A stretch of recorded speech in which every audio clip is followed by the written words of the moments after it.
पुट्ठा का पेट हमेशा खराब रहता था। वो हर समय गंदी बदबू वाली गैस छोड़ता था, इसलिए उसे कोई काम नहीं देता था। 2 दिनों से उसे कोई काम नहीं मिला। पुट्ठा घर पर। अरे शर्मीली, जरा बाजरे की रोटी के साथ कच्चे प्याज की चटनी कोट दो। कसम से लस्सी के साथ आनंद आ जाएगा खाने में।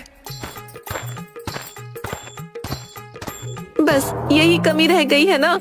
मोहल्ले वालों ने वैसे ही मेरा जीना हराम कर रखा है कि वो देखो पद्दड़ पुट्ठा की बीवी आ गई बोल बोल कर। तुम उनकी बातों में ध्यान मत दो, बस चटनी बना दो। सच में जी, आपकी छोड़ी बदबू से सारे मोहल्ले वाले परेशान हैं। आप किसी वैद्य से मिलो ना।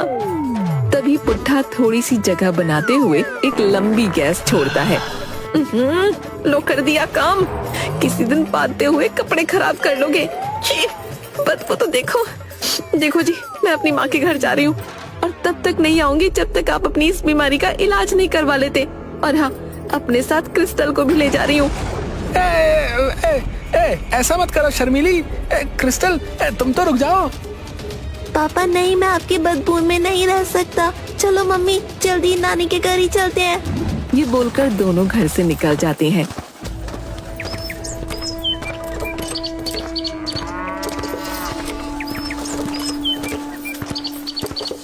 हे भगवान, है मैंने कौन सा पाप किए जो तूने मुझे ये बीमारी दे दी। अब तो शर्मीली और मोनू भी छोड़ गए रे। भूख भी जोरों की लगी है। क्या करूं? या तो तू मुझे उठा ले या मेरी बीमारी को दूर कर। उसके बाद पुट्ठा उदास घर से निकल पड़ता है और कुछ दूर जाकर एक आम के पेड़ के पास एक आम तोड़कर खाने लगता है। बेटा, बहुत भूखी हूँ, ये आम मुझे दे दे। ले दादी, तू ही खा ले। भला एक आम से मेरा क्या होगा। पुट्ठा ने आम उसे दे दिया। धन्यवाद बेटा, तेरी दयालुता तो अद्भुत है। वो मंदिर में रहने वाली परी थी जिसे दयालु लोग बहुत पसंद थे। वो पुट्ठा की परीक्षा लेने आई थी। उसकी दया भावना को देख उसने पुट्ठा की मदद करने का फैसला किया। पुट्ठा, तुम बहुत दयालु हो। तुम्हें भूख लगी है? आओ मेरे पास, मैं तुम्हारी समस्या का हल कर देती हूँ। पुट्ठा पीछे मुड़कर देखता है तो वहाँ उसे बहुत सुंदर सी सफेद कपड़े पहने हुई, सुनहरे बालों वाली, हाथ में एक चमचमाती छोटी सी छड़ी लिए हुए परी दिखाई देती है। घबराहट में उसकी गैस छूट जाती है। शर्म से पुट्ठा का मुंह खुला का खुला रहता है। मैं परी हूँ पुट्ठा, शर्माओ मत, मैं तुम्हारी मदद करूँगी। आप मेरे साथ मजाक कर रही हैं?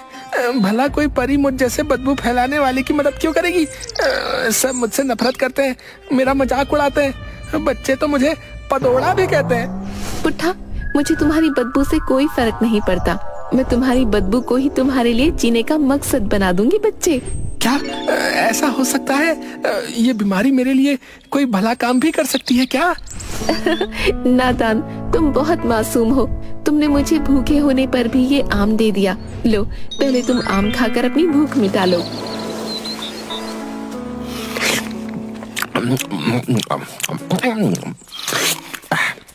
परी माँ, ये आम तो बड़ा ही स्वादिष्ट है। इतना मीठा आम मैंने कभी नहीं खाया। आहा। बेटा, यही आम तेरा आशीर्वाद बनेगा। सुनो पुट्ठा, तुमने जो आम खाया है ना, वो कोई मामूली आम नहीं है, वो एक जादुई आम है।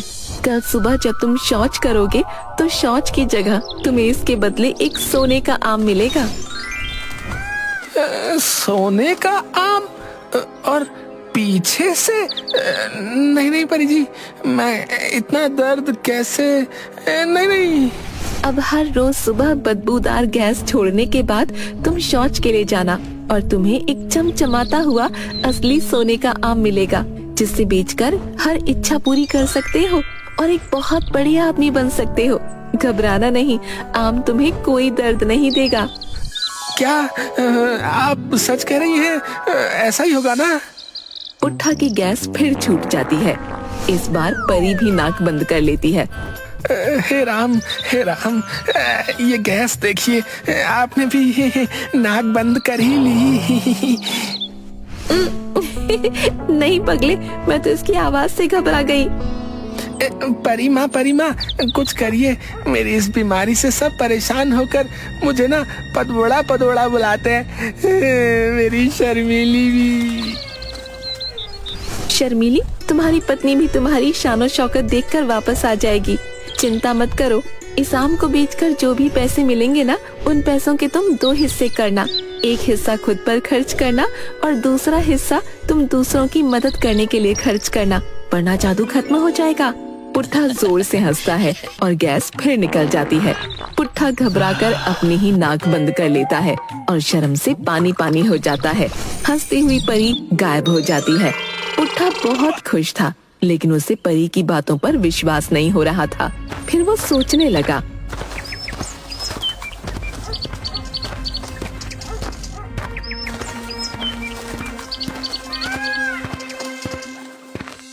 सोने का आम जो है कैसा दिखता होगा? वो छोटा होगा या बड़ा? शौच से निकले आम को कौन खरीदेगा भला? इन बातों को सोचते सोचते उसकी आंख लग गई और वो सो गया। सुबह जब उसकी आंख खुली तो खुद से बोला, चल भाई पुट्ठा, अब समय आ गया है ये देखने का कि परी ने जो कहा था वो सपना था या सच।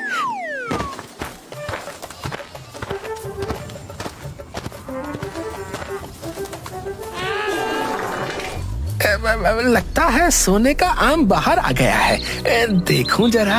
है? पुट्ठा हैरान हो जाता है। वहाँ पर एक सोने का बड़ा सा आम पड़ा था। उसकी खुशी का कोई ठिकाना नहीं रहा। वो नाचने लगा। कमाल है। भगवान परी ने भी मेरी मदद करने के लिए क्या रास्ता ढूंढा है। अगर मुझे सोने का आम देना ही था तो कोई और रास्ता ढूंढ लेती। पर ठीक है, मुझे तो अपनी गैस से प्यार हो गया है। अब जब ये आएगी सोना लाएगी, सोना ही सोना होगा। पुट्ठा उस आम को शहर में बेचने निकल गया। रास्ते में उसका दोस्त कनुआ नाई मिला। अरे पादो भाई, कहाँ जा रहे हो इतना मटक कर? शहर जा रहा हूँ, ये देखो सोने का आम बेचने। अरे अब तो भाभी जी और मोनू घर पर है नहीं, तो मोनू के खिलौने बेचना शुरू कर दिए हो का? अबे जाकर लोगों की हजामत बना, दिमाग खा रहा है। अबे पदोड़े, कर दिया अपना काम। नाक सड़ गई भैया। जा भाई जा, जहाँ जा रहा था। छी छी छी छी। आया मजा है? थोड़ा सा और सूंघता जा। है ले सूंघ ले। कभी कभी ऐसे लोगों के लिए तो ये बढ़िया हथियार है मेरे पास है। सुनार की दुकान पर पहुंचकर, सेठ जी, मेरे पास कुछ सामान है जो मैं बेचना चाहता हूँ। ठीक है, दिखाओ क्या बेचना है। ये सोने का आम। सोने का आम? अरे भाई, ये तो खालिस सोने का है। कहाँ से लेके आया है? चोरी वोरी की है क्या? ये क्या कह रहे हैं? मैं क्या चोर लगता हूँ? है मेरा है, अपना खुद का बनाया हुआ। वो गैस छोड़ता है।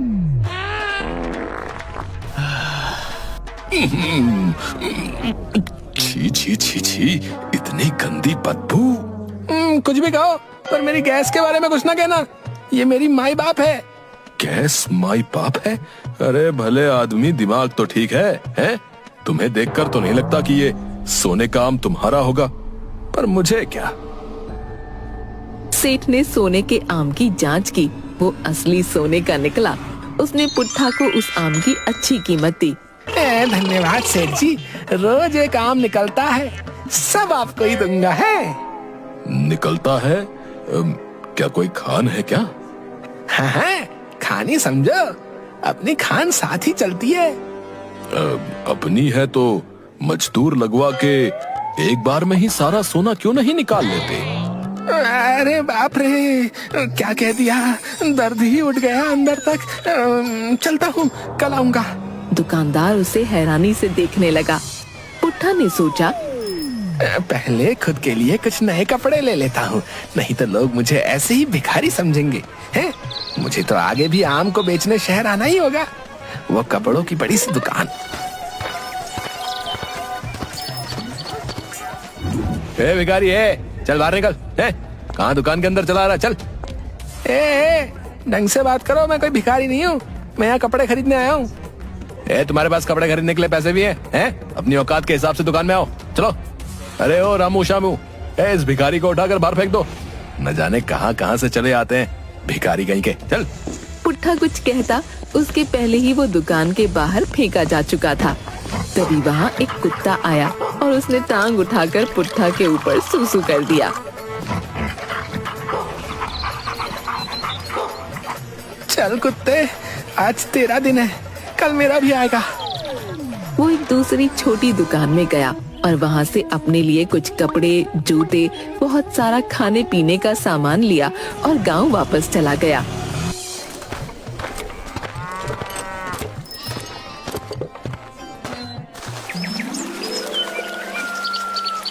दूसरे दिन पुट्ठा को फिर से एक सोने का आम मिला और परी के कहे अनुसार गांव में वो गरीबों की मदद करने निकल पड़ा। काका, कैसे हो काका? अरे पुट्ठा, आगे जा भैया, जा, वरना भैया तेरी बदबू से काम करना मुश्किल हो जाएगा। अरे सुनो काका, गैस वैस छोड़ो, अब तुम्हारे ये बैलों का जोड़ा पुराना हो गया है, तुम्हें अपने लिए जो है नए बैलों के जोड़े की जरूरत है। हाँ।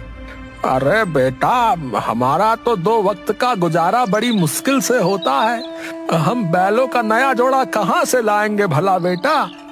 मैं आपको जो है बैलों का नया जोड़ा दूंगा और आपके घर की छत भी ठीक करवाऊंगा। जब खुद दूसरों से मांग कर खाता है, वो मेरे लिए बैलों का नया जोड़ा लेगा भैया।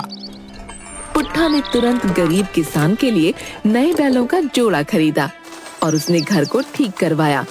किसान ने पुट्ठा को बहुत सारा आशीर्वाद दिया।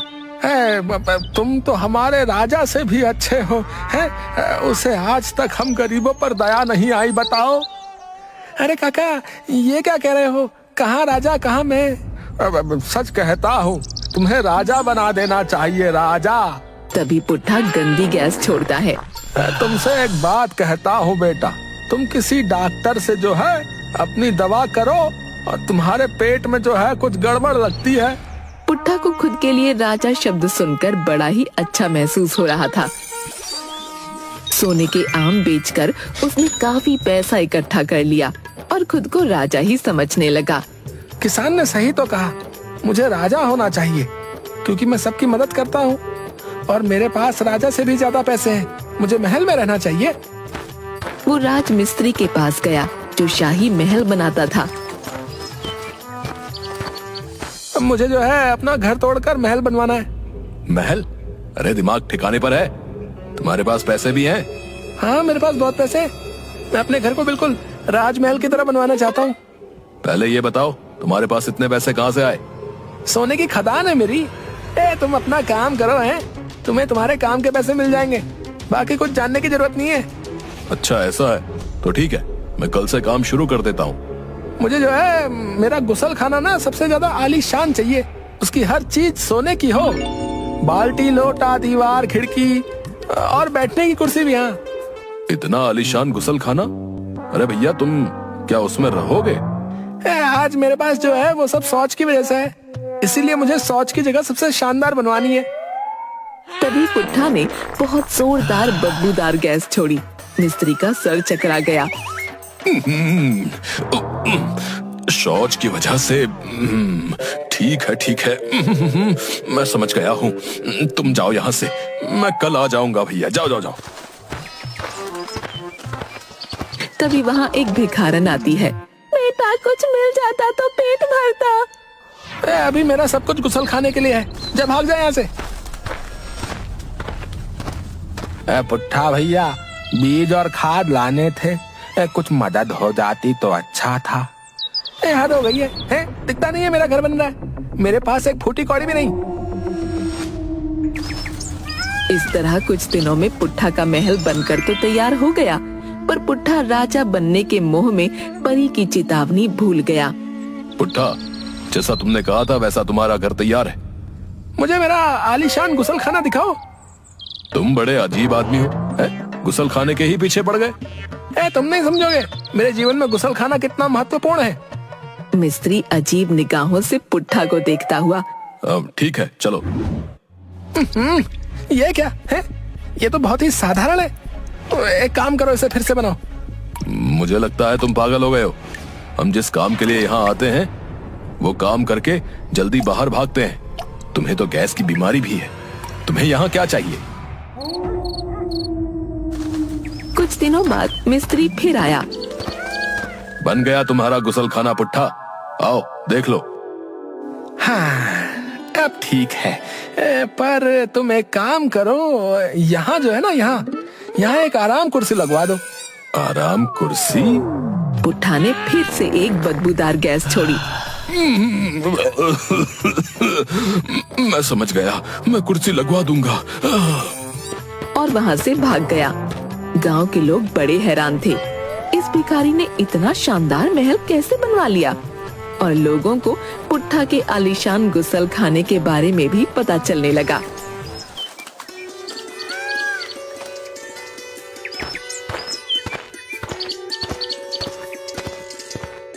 अरे भाई पुट्ठा, अरे सुना है तुम्हारा गुसल खाना राजा के गुसल खाने से भी ज्यादा आलीशान है? हाँ बिल्कुल सही सुना है। क्या मैं देख सकता हूँ? जरूर। ओ भाई तुमने अपने पूरे घर के बराबर तो इस गुसल खाने को बनवा रखा है। और इसमें इतनी आलीशान झूमर कौन लगवाता है भैया? भैया तुमने तो इसे राजमहल बना दिया भैया। हाँ, क्योंकि ये मेरे जीवन का एक बहुत ही जो है अहम हिस्सा है। अहम हिस्सा? आखिर तो यहाँ गंदगी ही निकालनी है भैया। वो तो तुम निकालते होगे, यहाँ से मेरी रोजी रोटी चलती है भैया। तुम क्या सोने के अंडे देते हो क्या भैया? हाँ देता हूँ, यही समझ लो। आदमी हंसता हुआ वहाँ से चला गया। धीरे धीरे ये बात फैलती गई और पूरे राज्य में पुट्ठा की चर्चा होने लगी। ये खबर राजा तक गई। राजा ने अपने मंत्री को पुट्ठा का गुसल खाना देखने भेजा।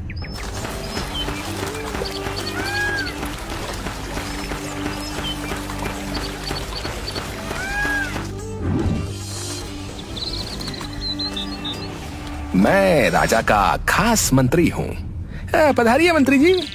तभी उसकी गंदी गैस निकल गई। मंत्री ने नाक बंद कर ली। मुझे तुम्हारे गुसल खाने में जाना है। क्या आपको शौच लगी है? नहीं, बस मुआयना करना है। जरूर देखिए। मंत्री नाक बंद करके गुसल खाने के अंदर जाता है। अब ये गुसल खाना है? जी मंत्री जी, ये गुसल खाना है। मंत्री वापस आकर राजा को बताता है। क्या वो कोई राजकुमार है? वो एक अनाथ गरीब लड़का है। ना जाने कहां से उसके पास रातों रात इतने पैसे आ गए हैं कि उसने इतना आलीशान महल जैसा घर बनवा लिया, और घर से भी ज्यादा आलीशान गुसल खाना। महाराज, मुझे वो कोई जादूगर लगता है। देश को खतरा हो सकता है। राजा आदेश देते हैं कि पुट्ठा को लाया जाए।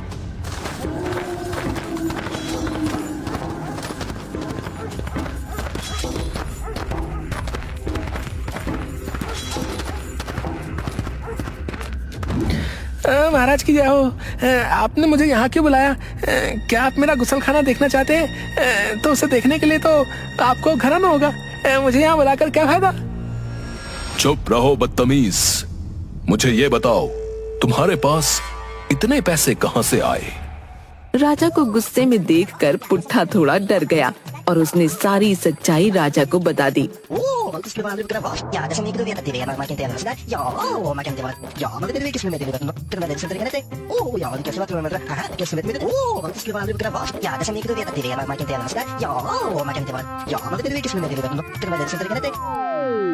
पुट्ठा की बात सुनकर राजा और गुस्से में।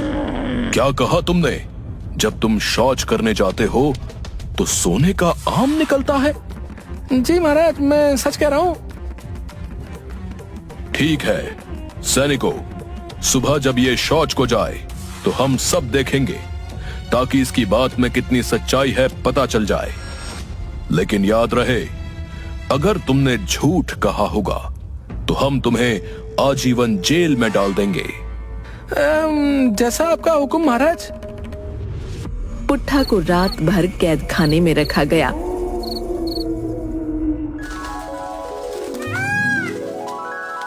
दूसरे दिन सुबह उसे एक बड़े से मैदान के बीच में शौच करने को कहा गया। महाराज मैं यहाँ कैसे शौच कर सकता हूँ? अगर जिंदा रहना है तो करना तो तुम्हें यहीं पड़ेगा।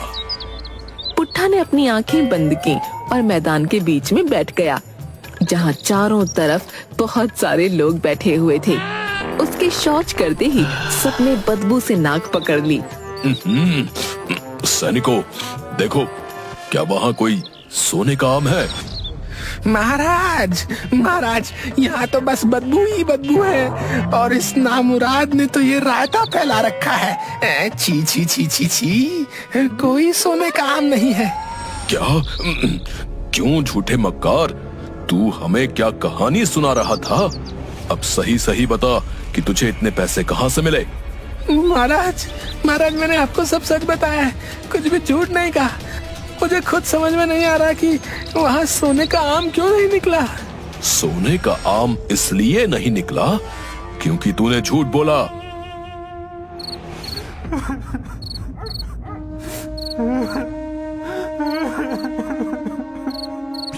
एक हिस्सा खुद पर खर्च करना और दूसरा हिस्सा तुम दूसरों की मदद करने के लिए खर्च करना, वरना जादू खत्म हो जाएगा। मुझे लालच नहीं करना चाहिए था। अगर गरीबों की मदद करता रहता तो मेरी शर्मीली और क्रिस्टल भी मेरे साथ होते।